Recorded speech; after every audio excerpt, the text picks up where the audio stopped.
नमस्कार, स्वागत है आपका आचार्यवाणी में। आप मेरे साथ हैं और मैं आचार्य डॉक्टर विक्रमादित्य आपके साथ हूं। मिथुन राशि वालों के लिए कैसा रहेगा समय? 11 फरवरी से लेकर 20 फरवरी के बीच में ग्रहों की उठापटक कैसी होने वाली है और क्या आपके जीवन में गुल खिलाने वाले हैं ये ग्रह, उस सब का समाचार आपके समक्ष लेकर उपस्थित हैं हम। देखिए, ग्रहों का परिवर्तन हर क्षण होता है और ये जो 10 दिन है ये तो बहुत ही खास है।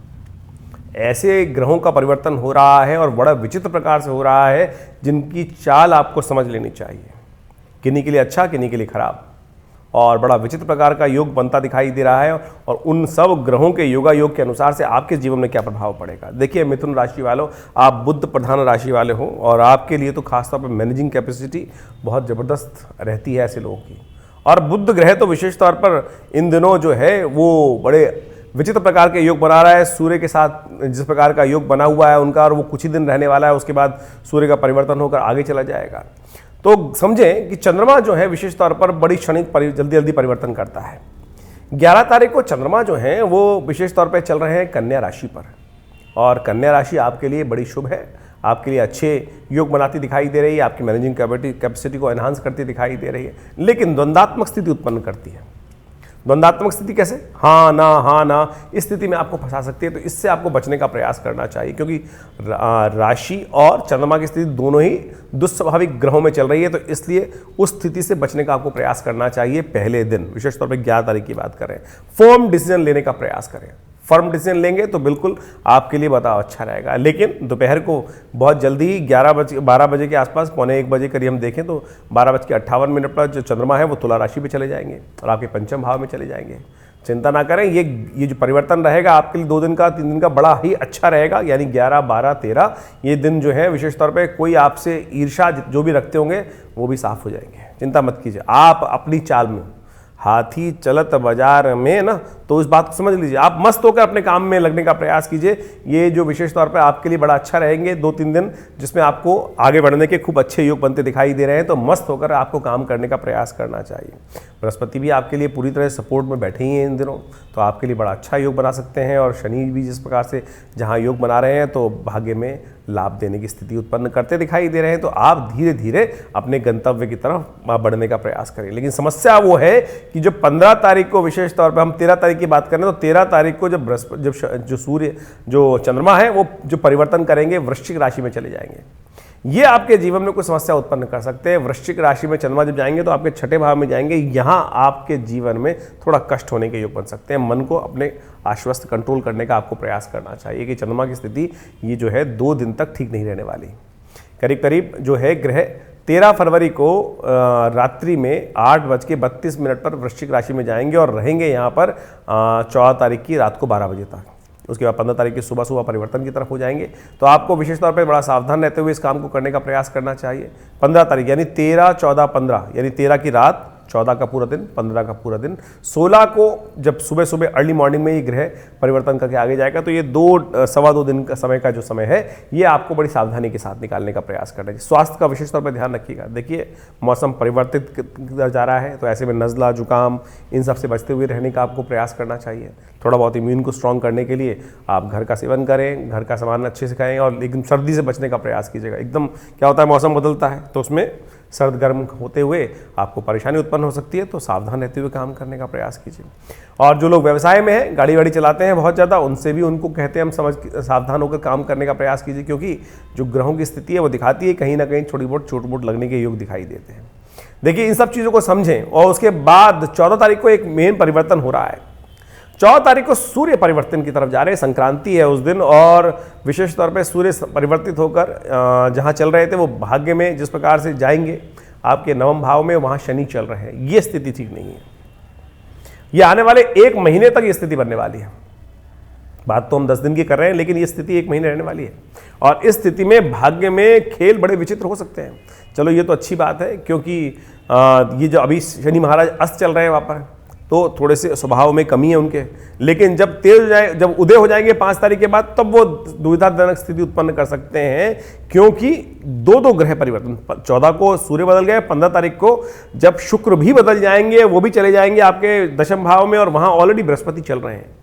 तो दो परस्पर विरोधी ग्रह दो भावों में जा रहे हैं, यानी 4 ग्रह जो परस्पर विरोधी स्वभाव के हैं वो महत्वपूर्ण परिवर्तन के योग बनाएंगे। तो वो किसी प्रकार की स्थिति नहीं है, हम तो कहेंगे पूरे विश्व के लिए समस्या उत्पन्न करने के योग दे सकते हैं। और ये पूरे विश्व में परस्पर विरोधी ग्रहों का जो योगा योग बन रहा है, ये 2 वर्गों में टकराव देने की स्थिति बना सकता है, मारपीट के योग बना सकता है, राजनीतिक प्रपंच आपके समक्ष दिखाई देंगे और साथ साथ दोषारोपण किस प्रकार से होंगे और कई बार स्थिति उत्पन्न हो सकती है। आज से 2 साल पहले आपको याद होगा फरवरी के दिनों में ही जिस प्रकार का योग बना था, जब सूर्य और जब मकर राशि में चल रहे थे और शनि वहाँ पर मकर राशि में पदार्पण करा था, तो दिल्ली में और पूरे आसपास के क्षेत्रों में किस प्रकार का जो सीए का जो प्रदर्शन हुआ था आपको याद होगा, कैसी भयावह स्थिति बनी थी, झगड़े हुए थे।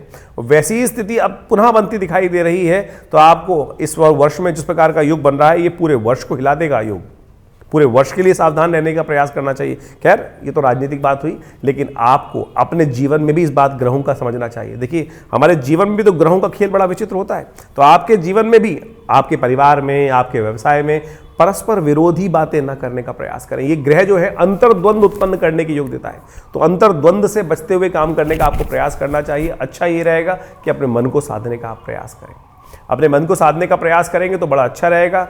15 फरवरी को रात्रि में जो है 16 फरवरी की यानी सुबह सुबह हम बात करें तो 00:45 आवर्स पे, यानी रात्रि मध्य रात्रि में, तो ओवरऑल 16-17 जो दिन रहेगा वो आपके लिए अच्छा रहेगा। तो वो ग्रह दिखाता है कि आपके लिए, आपके व्यवसाय में, आपके मन में शांति प्रदान करने के योग बन सकते हैं और लाभ के योग बन सकते हैं। उसमें आपको अपने मन को साधते हुए काम करने का प्रयास करना चाहिए। अब अपने कहा संक्रांति भी पड़ रही है, तो संक्रांति के दिन कोशिश करें उड़द का दान कर दीजिए।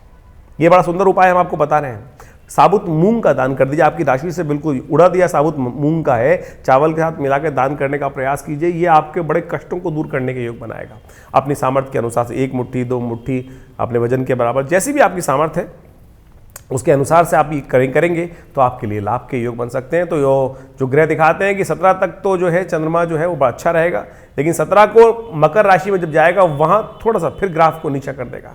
तो इन सब चीज़ों को सावधान रहते हुए आपको करने का प्रयास करना चाहिए। एक बड़ा सुंदर योग और बन रहा है, 18 फरवरी को शिवरात्रि है, तो कोशिश करें प्रदोष के साथ शिवरात्रि पड़ गई। वैसे तो चतुर्दशी के दिन शिवरात्रि का योग होता है, लेकिन रात्रि में चतुर्दशी 19 तारीख को ना होने के कारण से जो शिवरात्रि जो है, चतुर्दशी जब रात्रि में ही 18 तारीख को पड़ रही है, तो इसलिए प्रदोष और शिवरात्रि का सुंदर योग एक साथ रहेगा। और उस दिन हमने बड़ा व्यापक तौर पे हमारे विवेकानंद योगाश्रम में एक सुंदर रुद्राभिषेक करने का आयोजन किया है, तो आप सब भी उसमें सम्मिलित हो सकते हैं। और उस रुद्राभिषेक में हम पार्थिव शिवलिंग का निर्माण करते हैं, भगवान के पार्थिव शिवलिंगों का, और जितने भी जो लोग पूजा करने आते हैं सब लोगों को मृत्तिका और सुंदर पूजन का सामान दे दिया जाता है। सब लोग भगवान शंकर का सुंदर रुद्राभिषेक, पहले पार्थिव शिवलिंग का निर्माण और फिर रुद्राष्टाध्यायी के द्वारा यानी रुद्री के द्वारा भगवान का अभिषेक करते हैं। तो आप भी उसमें सम्मिलित हो सकते हैं। ये बड़ा सुंदर योग है। आप कोई व्रत करें ना करें, देखिए शास्त्र में इसकी बड़ी कथाएं मिलती हैं। योग का लाभ, सबसे योग का लाभ लेना चाहिए। एक लकड़हारे की कथा इस बारे में बड़ी प्रचलित है। देखिए एक दिन वो शिकार करने गया और शिकार करते करते रात्रि हो गई, पता ही नहीं चला उसको कब रात्रि हो गई। तो कहा जाता है कि वो एक रात्रि में नीचे रहता तो जानवर खा जाते, तो एक पेड़ पे चढ़ गया।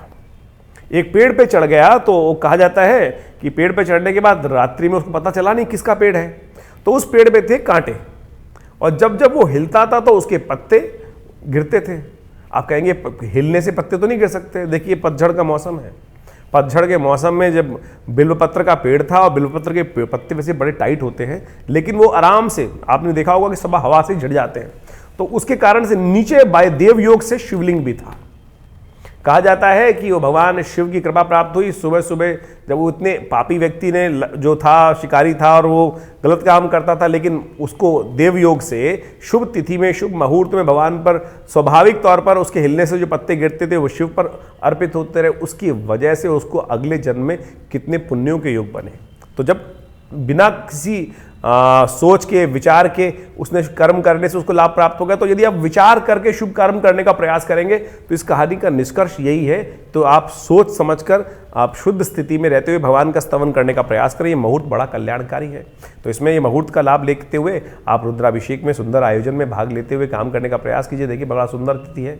आमतौर पर लोग शिवरात्रि के दिन में ही पूजा करके छोड़ देते हैं। अरे रात्रि है, शिवरात्रि, दीपावली, महारात्रि, होलिका, महारात्रि, तो इस समय में इनका पूर्ण लाभ लेने का आपको प्रयास करना चाहिए। बड़ी सुंदर तिथि है और हमने आपको ग्रहों का भयावह स्थिति बताई, किस प्रकार के योग बन रहे हैं। तो ऐसे में आप यदि इन उपायों को कर लेंगे तो बहुत बढ़िया तरीके से आपको लाभ प्राप्त होगा। और मकर में चंद्रमा की जो स्थिति रहेगी वो 17 तारीख को सुबह से लेकर 18-19 तक रहेगी और 19 के बाद चंद्रमा जो विशेष तौर पर जो चंद्रमा परिवर्तित होकर कुंभ राशि में चले जाएंगे, वो भी रात्रि में ही। तो 19 का दिन और 20 का दिन ये आपके लिए अच्छा रहेगा, शुभ रहेगा। आपको भाग्य से लाभ प्राप्ति के योग भी बन सकते हैं। तो ऐसे में आपको अपने विश्वास को रखते हुए भगवान का स्तवन अवश्य करना चाहिए। 20 तारीख को एक बड़ा सुंदर योग बन रहा है, सोमवती अमावस्या। कहा जाता है ये बड़े पुण्य की वेला है। जीवन में यदि एक बार भी मिल जाए तो कहा जाता है कोटि जन्म में कृते हुए जो पाप है वो दूर हो जाते हैं। तो उस दिन यथाउचित भाव से हमें स्नान करना चाहिए। तीर्थ स्नान सबसे श्रेष्ठ माना जाता है और गंगा जी में तो बहुत विशिष्ट तौर पर स्नान करने का सुंदर परंपरा आदिकाल से रही है। तो उसका आप सुंदर उपयोग करने का प्रयास कीजिए, दान करने का प्रयास कीजिए। तर्पण अपने पितरों के निमित्त, जिनके जीवन में पितृ समस्या उत्पन्न कर रही है, तो खासतौर पर पितरों की अशांति रहती है, उसके कारण से वो तर्पण इत्यादि कर सकते हैं। उनके निमित्त ब्राह्मण भोजन करा सकते हैं, गौग्रास निकाल सकते हैं। तो ये सब अवश्य करने का प्रयास कीजिए। बड़ी सुंदर स्थिति बनेगी। जो हमने आपको कई उत्सव बताए तो इन सब का आप लाभ लेने का प्रयास कर सकते हो। हमने ये भी बताया कि आपको हमारे आश्रम पे सुंदर व्यवस्था रहेगी रुद्राभिषेक की, तो आप सब भी उसमें सम्मिलित हो सकते हैं। अपने नाम से रुद्राभिषेक करा सकते हैं, स्वयं भाग ले सकते हैं। तो उसके लिए जो नंबर स्क्रीन पे चल रहे हैं उन पर आप संपर्क कर सकते हैं। अपने जो भी आप उसमें योगदान देना चाहते हैं वो भी आप आश्रम पे संपर्क करके लाभ ले सकते हैं। हमारे यहाँ बहुत सुंदर प्रकार से सुंदर यज्ञ चलते हैं, तो आप सब उस यज्ञ में सम्मिलित हों। रविवार वाले यज्ञ में आपका कल्याण होगा। धन्यवाद।